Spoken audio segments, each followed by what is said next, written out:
बहुत ही ਜ਼ਿੰਮੇਵਾਰ ਸਿੱਖ ਬਜ਼ੁਰਗ ਇਹ ਦੱਸ ਰਿਹਾ ਸੀਗਾ ਕਿ रो रो के ਦੱਸ ਰਿਹਾ ਸੀ, ਕੁਰਲਾ ਰਿਹਾ ਸੀਗਾ। ਕਹਿੰਦਾ ਮੇਰੀਆਂ ਅੱਖਾਂ ਦੇ ਸਾਹਮਣੇ 3 ਸਾਲ ਦੇ ਬੱਚੇ ਨੂੰ ਇੱਕ ਫੌਜੀ ਨੇ ਲੱਤ ਤੇ ਲੱਤ ਰੱਖ ਕੇ ਪਾੜ ਦਿੱਤਾ। ਉਹਨੇ ਇਦਾਂ ਪਾੜਿਆ ਜਿਵੇਂ ਸਿਰਫ ਇੱਕ ਗਾਜਰ ਮੂਲੀ ਜੀ ਪਟਦਾ ਹੁੰਦਾ। ਇਸ ਤਰ੍ਹਾਂ ਉਹਨਾਂ ਭਾਰਤੀ ਫੌਜੀਆਂ ਨੂੰ ਕਦੀ ਕਿੱਦਾਂ ਅਸੀਂ ਆਪਣੇ ਭਾਰਤੀ ਫੌਜੀ ਕਹਿ ਸਕਦੇ ਹੈਗੇ ਆ? ਉਸ ਮੁਲਕ ਨੂੰ ਕਿੱਦਾਂ ਅਸੀਂ ਆਪਣਾ ਮੁਲਕ ਕਹਿ ਸਕਦੇ ਆ ਜਿਸ ਮੁਲਕ ਦੇ ਜ਼ਾਲਮ ਫੌਜੀਆਂ ਨੇ ਸਾਡੇ 3-3 ਮਹੀਨੇ ਦੇ ਬੱਚਿਆਂ ਨੂੰ ਖੋ ਕੇ ਮਾਰਿਆ ਹੋਵੇ? ਆ ਸਾਡੇ ਬਜ਼ੁਰਗਾਂ ਦੀਆਂ ਦਾੜੀਆਂ ਪੱਟ ਕੇ ਜਲੀਲ ਕਰਕੇ ਪ੍ਰਕਰਮਾਂ ਦੇ ਵਿੱਚ ਗੋਲੀਆਂ ਮਾਰ ਕੇ ਉਹਨਾਂ ਨੂੰ ਮਾਰਿਆ ਹੋਵੇ। ਉਸ ਭਾਰਤੀ ਫੌਜ ਦੇ ਫੌਜੀਆਂ ਨੇ ਪ੍ਰਕਰਮਾਂ ਦੇ ਵਿੱਚ ਬੂਟ ਪਾ ਕੇ ਪਰੇਡਾਂ ਕੀਤੀਆਂ ਹੋਣ ਤੇ ਸਰੋਵਰ ਦੇ ਵਿੱਚ ਬੀੜੀਆਂ ਪੀ ਕੇ ਸੁੱਟੀਆਂ ਹੋਣ। ਅਸੀਂ ਉਹਨਾਂ ਨੂੰ ਕਿੱਦਾਂ ਆਪਣਾ, ਉਸ ਦੇਸ਼ ਨੂੰ ਕਿੱਦਾਂ ਆਪਣਾ ਦੇਸ਼ ਕਹਿ ਸਕਦੇ ਹੈਗੇ ਆ?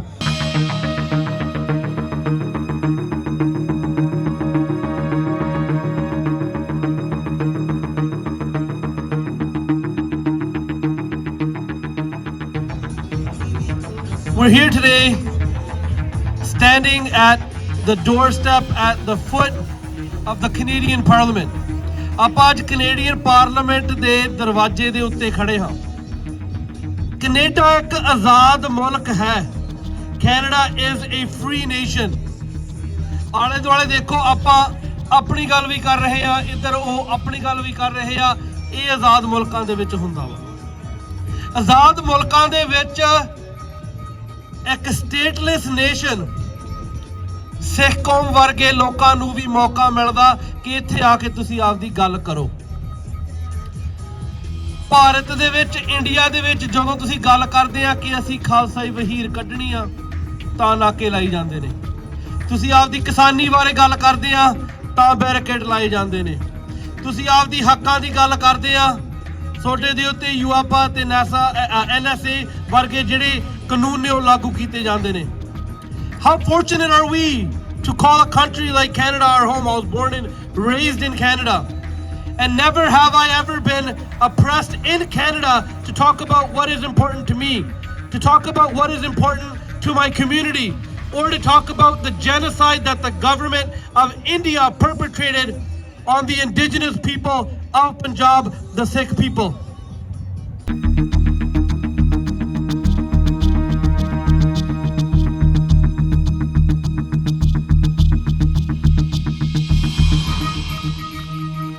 ਖਾਲਿਸਤਾਨ ਸੈਂਟਰ ਨਾਮਕ ਇੱਕ ਹੋਰ ਨਵੀਂ ਜਿਹੜੀ ਆ ਸਿੱਖਾਂ ਦੀ ਇੱਕ ਲੌਬੀ ਦੀ ਸਿਰਜਣਾ ਹੋਈ ਆ BC ਦੇ ਵਿੱਚ। ਉਸ ਲੌਬੀ ਨੇ ਹਰ ਇੱਕ ਮੁੱਦੇ ਦੇ ਉੱਤੇ, ਚੱਲ ਰਹੇ ਮੁੱਦੇ ਦੇ ਉੱਤੇ ਆਪਣੀ ਗੱਲ ਕੀਤੀ। ਔਰ ਪਿਛਲੇ ਦਿਨਾਂ ਦੇ ਵਿੱਚ ਉਹਨਾਂ ਨੇ ਕੈਨੇਡਾ ਨੂੰ ਇਹ ਕਿਹਾ ਸੀ ਕਿ ਜਦੋਂ ਫੋਰਨ ਇੰਟਰਫੇਰੈਂਸ ਦੀ ਗੱਲ ਹੁੰਦੀ ਹੈ ਕੈਨੇਡਾ ਦੀ ਅੰਦਰੂਨੀ ਸਿਆਸਤ ਦੇ ਵਿੱਚ, ਤੇ ਇੰਡੀਆ ਨੂੰ ਕਿਉਂ ਬਖਸ਼ਿਆ ਜਾਂਦਾ ਜਦਕਿ ਸਭ ਤੋਂ ਵੱਧ ਇੰਟਰਫੇਰੈਂਸ ਇਹਨਾਂ ਦੀ ਹੈ।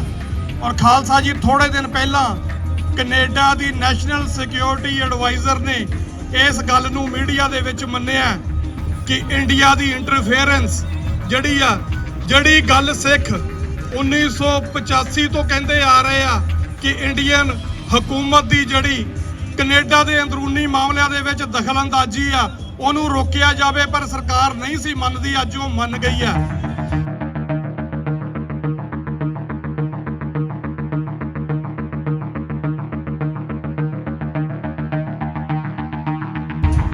ਅੱਜ ਤੱਕ ਚੰਦਰਾ ਆਰੀਆ ਇਹਨੂੰ ਮੈਨੂੰ ਲੱਗਦਾ MP ਬਣੇ ਨੂੰ ਤਕਰੀਬਨ 10 ਸਾਲ ਹੋ ਗਏ ਨੇ, ਤੇ ਇੱਥੇ ਨੇਪੀਅਨ ਦਾ ਜਿਹੜੀ ਸਿਟੀ ਆ ਆਟਵਾ ਦੇ ਨਾਲ ਹੀ ਉੱਥੇ ਦਾ ਇਹ MP ਆ, ਉੱਥੋਂ ਇਲੈਕਟ ਹੋ ਕੇ ਆਇਆ। ਕੱਟੜ ਬ੍ਰਾਹਮਣਵਾਦੀ ਸੋਚ ਦਾ ਇਹ ਬੰਦਾ ਹੈ।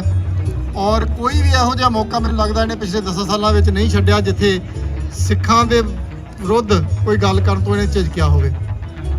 ਮੈਂ ਚੰਦਰਾ ਆਰੀਆ ਨੂੰ ਇਹ ਵੀ ਦੱਸਣਾ ਚਾਹੁੰਦਾ ਹਾਂ ਕਿ ਇੰਦਰਾ ਗਾਂਧੀ ਮਾਰੀ ਉਹ ਤਾਂ ਅਸੀਂ ਬਦਲਾ ਲਿਆ। ਜਿਹੜਾ ਉਹਨੇ ਅਕਾਲ ਤਖਤ ਸਾਹਿਬ ਦੇ ਉੱਤੇ ਅਟੈਕ ਕੀਤਾ, ਉੱਥੇ ਹਜ਼ਾਰਾਂ ਹੀ ਸਿੱਖ ਬੀਬੀਆਂ, ਬੱਚੇ, ਬਜ਼ੁਰਗ ਸ਼ਹੀਦ ਕੀਤੇ ਨਿਹੱਥੇ। ਅਸੀਂ ਉਹਨਾਂ ਦੀ ਗੱਲ ਨਹੀਂ ਕਰਦੇ ਜਿਹੜੇ ਉੱਥੇ ਜੂਝ ਕੇ ਸ਼ਹੀਦ ਹੋਏ। ਉਹਨਾਂ ਦੀ ਜਿਹੜੀ ਸ਼ਹਾਦਤ ਹੈ ਉਹ ਲਸਾਨੀ ਸ਼ਹਾਦਤ ਹੈ। ਉਹਨਾਂ ਨੇ ਚਮਕੌਰ ਦੀ ਗੜੀ ਨੂੰ ਮੁੜ ਦੁਹਰਾਇਆ ਹੈ। 220-25 ਬੰਦਿਆਂ ਨੇ ਉੱਥੇ ਜੋ 1 ਲੱਖ ਤੋਂ ਉੱਪਰ ਫੌਜ ਦਾ ਮੁਕਾਬਲਾ ਕਰਕੇ ਜਿਹੜਾ ਉਹ ਇਤਿਹਾਸ ਹੈ ਉਹਨੂੰ ਦੁਹਰਾਇਆ ਹੈ। ਉਹ ਸਾਡੇ ਲਈ ਮਾਣ ਵਾਲੀ ਗੱਲ ਹੈ। ਪਰ ਇਹਨਾਂ ਨੇ ਜਿਹੜਾ ਦਿਨ ਚੁਣਿਆ ਸਾਹਿਬ ਸ੍ਰੀ ਗੁਰੂ ਅਰਜਨ ਦੇਵ ਜੀ ਮਹਾਰਾਜ ਜੀ ਦੀ ਸ਼ਹੀਦੀ ਵਾਲਾ ਔਰ 3 ਜੂਨ ਨੂੰ ਬਕਾਇਦਾ ਤੌਰ ਤੇ ਕਰਫਿਊ ਖੋਲ ਕੇ ਸੰਗਤ ਨੂੰ, ਬੀਬੀਆਂ ਨੂੰ, ਬੱਚਿਆਂ ਨੂੰ ਅੰਦਰ ਜਾਣ ਦਿੱਤਾ ਗਿਆ ਤਾਂ ਕਿ ਉਹਨਾਂ ਦਾ ਜਿਹੜਾ ਉਹ ਘਾਣ ਕੀਤਾ ਜਾ ਸਕੇ। ਇਹਨੂੰ ਇਹਦੀ ਕਦੇ ਯਾਦ ਨਹੀਂ ਆਈ ਕਿ ਇਹ ਵੀ ਸਿੱਖਾਂ ਦੇ ਉੱਤੇ ਜ਼ੁਲਮ ਹੋਇਆ।